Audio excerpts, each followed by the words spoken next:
जीवन में भाग्य वृद्धि न होना, कार्यों में रुकावटें होना, विवाह में विलंब होना या आपके कैरियर में ग्रोथ ना होना और बनते कार्यों का बिगड़ जाना कहीं आपकी कुंडली में काल सर्प योग तो नहीं है। बिल्कुल, जब ऐसी स्थितियाँ होती हैं तो आपको यही कहा जाता है कि आपकी कुंडली में कालसर्प योग होने के कारण से ये स्थितियाँ जो है आपके जीवन में बार-बार आ रही है, उनकी पुनरावृत्ति हो रही है।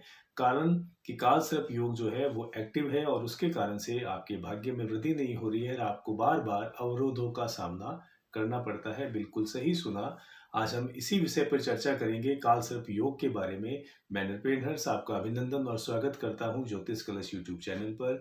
और विषय पे आने से पूर्व मेरा हर बार की तरह निवेदन रहेगा कि आप ज्योतिष कलश यूट्यूब चैनल को लाइक करें, शेयर करें और सब्सक्राइब करें ताकि मुझे मौका मिलता रहे आपके समक्ष आने का एक नए विषय के साथ में। अब बात करते हैं कालसर्प योग के बारे में। आज हम चर्चा कर रहे हैं तो कालसर्प योग हमेशा जो है नकारात्मक परिणाम नहीं देते। किसी कुंडली में किसी-किसी की कुंडली में विशेष रूप से जो है इस योग के मौजूद होने के बावजूद भी जो है उन्हें सकारात्मक परिणाम जो है मिलते हैं। और वो उसका कारण ये कि उस योग के साथ-साथ उनकी कुंडली में ग्रहों की जो स्थितियाँ और ग्रहों के जो योग बन रहे हैं उनके कारण से जो है इस कालसर्प योग के जो है प्रभाव उसमें कम होते हैं और वो जातक जो है प्रगति भी करते हैं और अच्छे परिणाम भी प्राप्त करते हैं। सबसे पहले इस टॉपिक पे आने से पूर्व मैं आपको कालसर्प योग के बारे में बताना चाहूँगा कि कुंडली के 7 ग्रह, क्योंकि राहु और केतु जो है इनका कोई अस्तित्व नहीं है, छाया ग्रह है। तो कुंडली के 7 ग्रह जब राहु और केतु के मध्य आते हैं तो कालसर्प योग का निर्माण होता है। उस कुंडली में कालसर्प योग जो है एक्टिव हो जाते हैं और उसके परिणाम जो है नकारात्मक उस जातक को देखने को मिलते हैं। अब बात करते हैं राहु और केतु जो है विशेष रूप से जो है अगर मैं बात करूँ तो काल का जो मुख है वो राहु को कहा गया है, वही केतु को काल की पूँछ कहा गया है। और जब भी कोई ग्रह राहु के तरफ जाता है तो वो काल के मुख में जाता है। किसी भी जातक के जन्म के समय अगर राहु के समीप है, राहु के मुख में अगर चंद्रमा अगर जा रहा है तो ये मान के चलिए कि उस जातक के जन्म के समय उसकी माताजी को, उसकी माँ को जो है काफ़ी कष्टों का सामना करना पड़ा होगा या काफ़ी शारीरिक जो समस्याएँ हैं वो उन्हें उठानी पड़ी होगी। और वही अगर राहु के समीप, राहु के मुख में जो है अगर सूर्य अगर जाते हैं तो उसके पिता को कष्ट होगा, उसके पिता को कुछ कठिनाई और परेशानियों का सामना करना पड़ता है।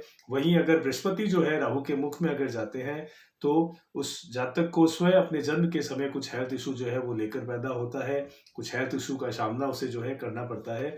अब ये कालसर्प योग जो है वो 2 तरह के होते हैं विशेष रूप से, जिसमें अनुलोम और विलोम जो है ये 2 तरह के कालसर्प योग होते हैं। अनुलोम की अगर मैं बात करूँ तो जैसे लग्न में जो है, लग्न के जस्ट बाद में जो है राहु हो और सभी ग्रह जो है राहु के बाद में आए और उसके बाद केतु अंत में आए, तो ये अनुलोम जो है कालसर्प योग होता है।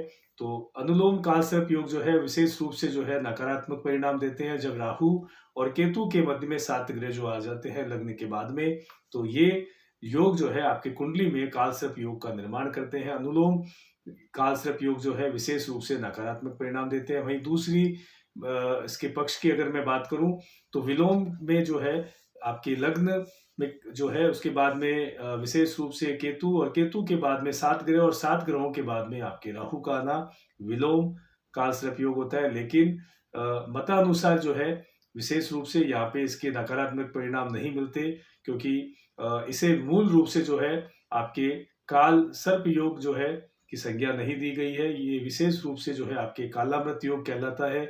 और इस कालामृत योग में जो है परिणाम जो है जातक को अच्छे देखने को मिलते हैं, जिसमें केतु के बाद में 7 ग्रह और उसके बाद में राहु का आना, यानी कि आपकी कुंडली में कालसर्प योग जो है वो नहीं है। आपकी कुंडली में कालामृत योग का निर्माण हुआ है और उस कालामृत योग के सुखद परिणाम और आपको श्रेष्ठ परिणाम जो है मिलने और साथ-साथ में आपको अच्छे परिणाम जो है उसको देखने को मिलते हैं। तो इस कारण से यहाँ कहना अतिशयोक्ति नहीं होगी कि कालसर्प योग जो है सभी के लिए बुरा है। अगर किसी की कुंडली में जो है आपके कालामृत योग बना हुआ है तो उसे शुभ परिणाम प्राप्त होंगे, और अगर कालसर्प योग बना हुआ है, अनुलोम पद्धति में अगर बना हुआ है, तो भी अन्य ग्रहों की स्थितियों का आकलन करते हुए जो है उसका मूल रूप से हमें जो है विश्लेषण करना चाहिए कि ये कालसर्प योग जो है इसके कारण से आपको समस्याएं हैं या आपको इसके साथ-साथ अन्य ग्रहों की जो युक्तियाँ या योग है वो सपोर्टिव नहीं होने के कारण से जो है इसके नकारात्मक परिणामों में जो है वृद्धि होने के कारण से आप परेशान हैं, तो उस ओर जो है हमें प्रयास करने चाहिए।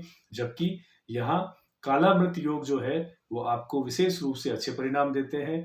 तो कालामृत योग जो है आपके विलोम पद्धति में जो है अगर ये होते हैं तो बनता है, और अनुलोम पद्धति में आपके कालसर्प योग का कुंडली में निर्माण होता है। हालाँकि लगने के बाद में अगर राहु हो तो ऐसे जातक भी जो है खूब तरक्की करते हैं, और अन्य योग के कारण से जो है वो उन्हें सपोर्ट करते हैं योग, तो वो प्रोग्रेस करते हैं, तरक्की करते हैं, उन्हें किसी प्रकार की समस्याओं का सामना नहीं करना पड़ता। लेकिन जिनकी कुंडली में योग नहीं है उन्हें काफ़ी परेशानियों का सामना करना पड़ता है, काफ़ी विषमताओं के दौर से उन्हें निकलना पड़ता है, जीवन में नीरसता आ जाती है। तो ऐसे अगर किसी भी जातक की कुंडली में ये योग का निर्माण है, और उपायों के दृष्टिकोण से अगर मैं बात करूँ तो कि ऐसे जातकों को क्या उपाय करना लाभप्रद रह सकता है, तो उसमें मुख्य रूप से जो है 3 उपाय जो है लाभकारी रह सकते हैं, जिसमें जो है पहला ग्रह शांति का जो है आप उपाय कर सकते हैं।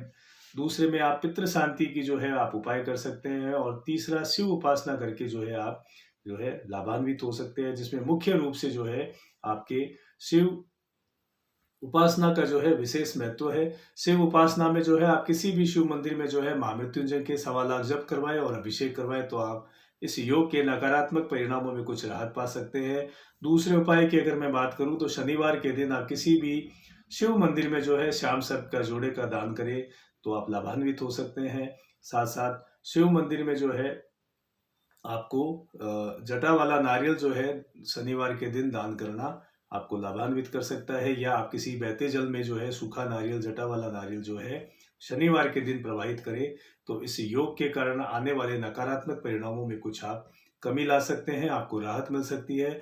शनिवार के दिन कुत्तों को दूध और रोटी खिलाना कालसर्प योग के नकारात्मक परिणामों को कम कर सकता है। वहीं इस योग के कारण से अगर दाम्पत्य जीवन में कुछ समस्याएं आ रही हैं, तो ऐसे जातकों को मेरी सलाह है कि अपने भवन के आवास के मुख्य द्वार पर चांदी का स्वास्तिक बना करके आप उसे लगाएं, तो आपके दाम्पत्य जीवन में और मधुरता आएगी, और इस कालसर्प योग का बुरा प्रभाव जो है आपके दाम्पत्य जीवन पे कम होगा, उसमें आपको राहत मिलेगी।